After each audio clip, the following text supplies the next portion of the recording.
from today's TMJ4. This is breaking news now on your side. We, the jury, find the defendant, Nathan J. Paape, guilty of first-degree intentional homicide as party to a crime, as charged in the information.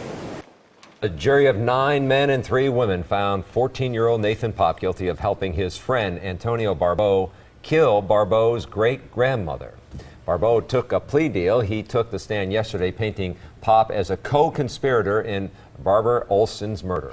Late yesterday afternoon, Paape himself decided to testify. Now, he argues that he was an unwilling participant in the crime and was worried that Barbeau would hurt him if he didn't help. The murder was gruesome. The 78-year-old woman was killed with a hammer and a hatchet.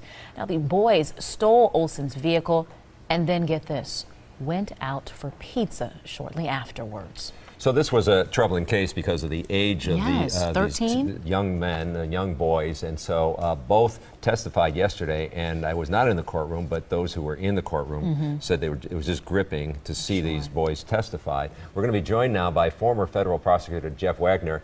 He's going to give us some background on this case. It was a quick verdict, but no surprise there, do you think? No surprise. The evidence was pretty overwhelming here. What the defendant was trying to argue was a form of coercion. He was trying to say, I was forced into it by my co-defendant, by the other actor. The problem is that's a very, very difficult legal standard.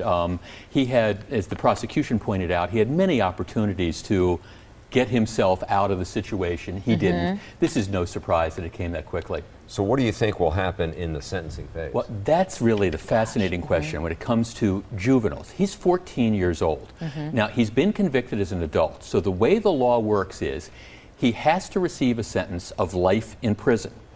But since he's a juvenile, he can't be sentenced to life in prison without possibility of parole.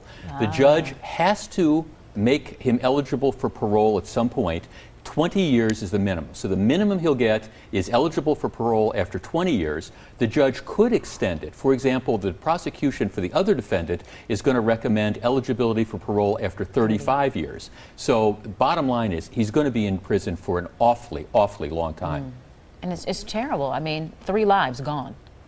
Well, you know, it's interesting because a lot of people have been talking about this case just because of the heinous nature of the acts. I mean, people are talking about, you're talking about, you know, relative, you're talking about a brutal murder. And I think what a lot of people are having difficulty dealing with is how do 2 14-year-olds commit a crime like this and lives ruined like you all are talking about? I mean, they're both going to be in prison for a minimum of 20 years and probably a lot longer. Jeff Wagner, we appreciate your insight.